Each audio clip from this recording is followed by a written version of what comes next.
ሰላም ጤና ይስጥልኝ። እንዴት ናችሁ? ሁላችሁም በያላችሁበት ሰላምና ጤናችሁን እመኛለሁ። ዛሬም ቆንጆ የጾም ምግብ አማራጭ ይዤላችሁ መጥቻለሁ። በጾም ወቅት በጣም ልንመገበው የምንችል በጣም ጤናማ በተለይ ስኳር መጠናችን የክብደት መጠናችንን መቆጣጠር ለምንፈልግ ሰዎች በጣም ልዩ አማራጭ ነው። ፓስታን መኮሮኒን ከማዘውተር ይልቅ እንደዚህ በጣም ደግሞ ዋጋውም በጣም ቅናሽ ነው። ኪሳችንን በማይጎዳ መልኩ ጤናችንን እየጠበቅን እንደዚህ አማራጮችን በሽምብራ መጠቀም እንችላለን ብዬ አስባለሁኝ። ትወዱታላችሁ። በእርግጠኝነት በማንኛዎችንም ቤት ውስጥ ይኖራል ብዬ የማስበው የሽምብራ ዱቄት ነው የተጠቀምኩትኝ። በተለይ በጾም ወቅት እንጠቀማለን። ይህን የሽምብራ ዱቄት እኔ ከሱፐር ማርኬት ነው የገዛሁት፣ ከህንዶች ሱቅ ማለት ነው። ኢትዮጵያ ላይ ሽምብራ ዱቤ ወይ ሽምብራ አሳ የምንሰራበትን ዱቄት ነው የምንጠቀመው። 2 ኩባያ እኔ የተጠቀምኩት እኔ ለዛሬው አሰራር።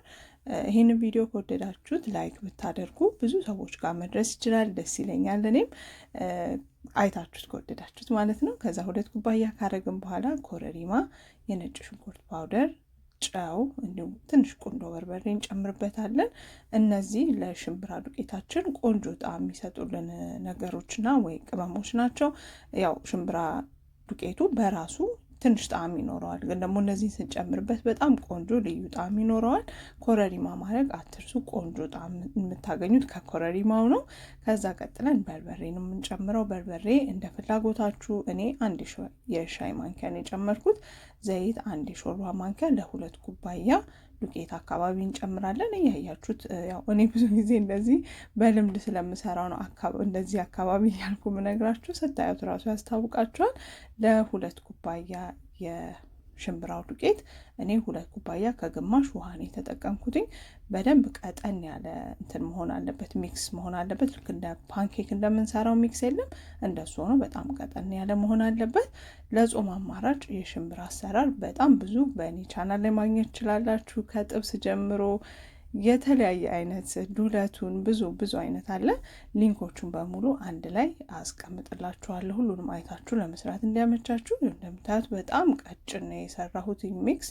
በኋላ ላይ ቂጣው ከወፈረ ልክ እንደ ፓስታ አድርገን መስራት ስለማንችል ወይ እንደ ቴላቴሊ አድርገን መስራት ስለማንችል የግድ ሊጡ ቀጭን መሆን ይኖርበታል ማለት ነው እንደምታዩት።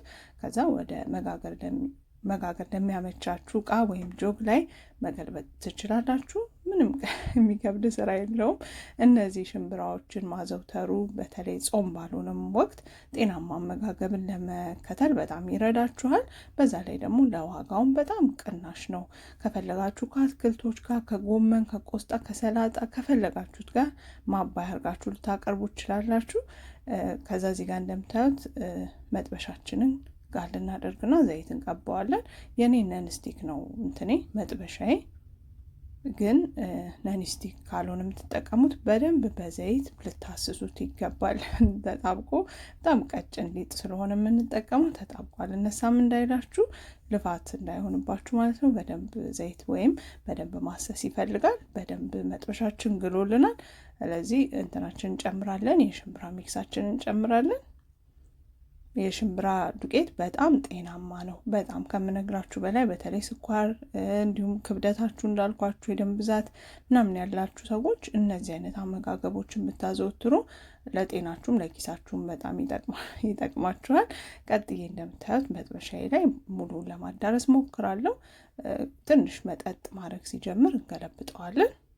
በጣም መብሰል ላይ በጣም ድርቅ እስከሚል አታቆዩት። በኋላ ላይ ለመቆራረጥ እንዲያመቻችሁ አድርጋችሁ ነው መጋገር ያለባችሁ። ያው እንደምታዩት ልስልስ ያለ ነው ሊጣችሁ።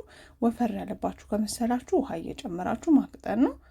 ያው እንደምታዩት በጣም ቀጭን ሊጥ ነው የሚሆነው። ስናዳርሰው ራሱ ታዩታላችሁ እንደ ውሃ ነው የሚሆነው። ስለዚህ እንደዛ አድርጋችሁ መጋገር ነው ዋናው ነገር። መጥበሻችሁ እንዳይዝባችሁ በደንብ ዘይት መቀባት ይኖርባችኋል። ያው ነንስቲክ ካልሆነ ነንስቲክ ከሆነ እንኳን ይለቃል። ብዙ ሰው መጥበሻ ጠይቃችሁኛል። እኔ ከሱቅ ስለገዛሁት ሊንክ ለማድረግ ስለተቸገርኩኝ ነውና አላገኘሁትም ሊንኩን። ለዛ ነው እንደምታዩት ልስልስ ያለ እንትን ነው መሆን ያለበት። ስታጥፉት ራሱ ስብር የሚል አይደለም። እዛ እንደዚህ በደንብ ጋግረን ከጨረስን በኋላ ትንሽ ቀዝቀዝ እንዲል እንተዋዋለን። ትኩስ እንደሆነ ባትከትፉት ጥሩ ነው። ትኩስ ሆኖ ከከተፍነው ያው ሊጥ የመሆን ነገር ይኖረዋል። ስለዚህ ቀዝቀዝ እንዲል ትንሽ እንትን እንለዋለን፣ እንተወዋለን።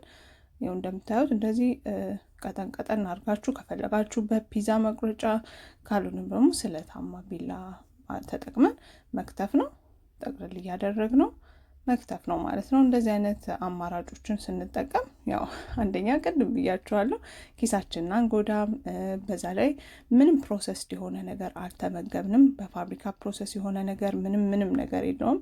ጤናማ የሆነ ነገር ነው። እንዳልኳችሁ እዚህ ምግብ ላይ ከፈለጋችሁ ቆስጣ፣ ከፈለጋችሁ ካሮት፣ የተለያዩ ነገሮችን ፓስታ ስትሰሩ ፓስታ በአትክልት እንደምትሰሩት ይሄንንም ልክ እንደ ፓስታ በአትክልት አድርጋችሁ መስራት ትችላላችሁ። አማራጩ ብዙ ነው። ጾም ላይ ያልሆናችሁ ሰዎች እንቁላል ልጨምሩበት ትችላላችሁ። ቁርስ ላይ፣ ምሳ ላይ፣ እራት ላይ ሊሆን የሚችል አይነት የምግብ አሰራር ነው ብዬ አስባለሁ እና አዘውትሩት እንደዚህ አይነት ምግብን ብዬ ለመምከር ያህል ነው። ከዛ እንደዚህ እየጠቀለልን መክተፍ ነው ማለት ነው። ምንም የሚከብድ ነገር የለውም። ዋናው ነገር እንዲቀዘቅዝ ትንሽ እድል ብንሰጠው ጥሩ ነው ብዬ አስባለሁኝ። እዛ እኔ ሙሉን ከታትፌ አዘጋጅቻለሁ። ልክ ስታዩት ራሱ እንትን አይመስልም? የቴላቴሊ ነገር ይመስላል አይደለ? በቃ በቀላሉ እንደዚህ በቤታችን ባሉን ነገሮች ግን መልካቸውን እያቀያየርን የሚያባላንን ነገር እያቀያየርን ቆንጆ ምግቦችን መስራት እንችላለን። ግዴታ ሬስቶራንት ምናምን መሄድ አይጠበቅብንም። ከዛ እንደምታዩት መጥበሻ ጋር ላድርግ ያለው ዘይት ጨምራለሁኝ። ቆንጆ ስጎ እንሰራለታለን። እናንተ እንዳልኩት የትኛውንም አይነት ስጎ ልትሰሩለት ትችላላችሁ። እኔ ፈጠን ያለ ስጎ እሰራለታለሁ። ሽንኩርት ጨምራለሁኝ። 2 ሽንኩርት መካከለኛ ሽንኩርቶችን በዘይት እንጠብሳለን። የትኛውንም የፓስታ ስጓችን እንደምንሰራው ማለት ነው። እሱ ትንሽ ጠበስ ሲል ደግሞ ከትፍ ያዘጋጀኋቸው ቢያንስ ወደ 4 መካከለኛ ነጭ ሽንኩርቶች አሉኝ። እሱንም እጨምራለሁኝ። ቶሎ ቶሎ ነው የምንሰራው። ከዚህ በኋላ ምንም የሚከብድ ነገር የለውም። ሌላውም ቂጣችንን ስንጋግር በእንትን መጠቀም እንችላለን። በምጣድ ግዴታ በመጥበሻ መሆን የለበትም። ተለቅ ያለ ምጣድ ያላችሁ ሰዎች ቀጠን እያደረጋችሁ ቂጣችሁን ቶሎ ቶሎ ጋግራችሁ መጨረስ ትችላላችሁ። ያው በመጥበሻ ሲሆን ነው ፕሮሰሱ የሚረዝመው ማለት ነው። እዚህ ጋር የቲማቲም ፔስት ነው ያደረኩበት ለከለሩ። እሱን አድርጌበታለሁ። ትንሽ እንጠብሰዋለን። ቆንጆ መልክ ስለሚሰጠው ነው እሱን የምንጠቀመው። ትንሽ በርበሬ አድርጌበታለሁ። እዚህ ቪዲዮ ላይ አልገባም እንጂ ትንሽ አንድ ሻይ ማንኪያ አካባቢ በርበሬ። አሁን የጨመርኩት ደረቅ የጦሲኝ ቅጠል ነው። ቆንጆ ጣዕም ይሰጠዋል ለስጓችን። ደረቅ ጦሲኝ ቅጠል ካላችሁ ወይ እርጥቡንም ካላችሁ በጣም ቆንጆ ነው ለስጎ ላይ እኔ እወደዋለሁ። እንደዛ እጠቀማለሁኝ። እዚህ ጋር የታሸገ ቲማቲም ነበረኝ፣ እሱን የተጠቀምኩትኝ። ፍሬሽ ቲማቲም ፈጭታችሁ ብቻውን እሱን መጠቀም ይቻላል። እኔ ትንሽ እሱን አደርግና ትንሽ ደግሞ ፍሬሽም አደርጋለሁ። እንዳልኩት የፓስታ ስጎ በየቤታችን ሁላችንም የራሳችን አሰራር አለን። ስለዚህ የምንወደውን የፓስታ ስጎ አሰራራችን ተከትለን መስራት እንችላለን። እንደኔ ደግሞ ቀለል ማድረግ ከፈለጋችሁ እንደኔ መስራት ትችላላችሁ።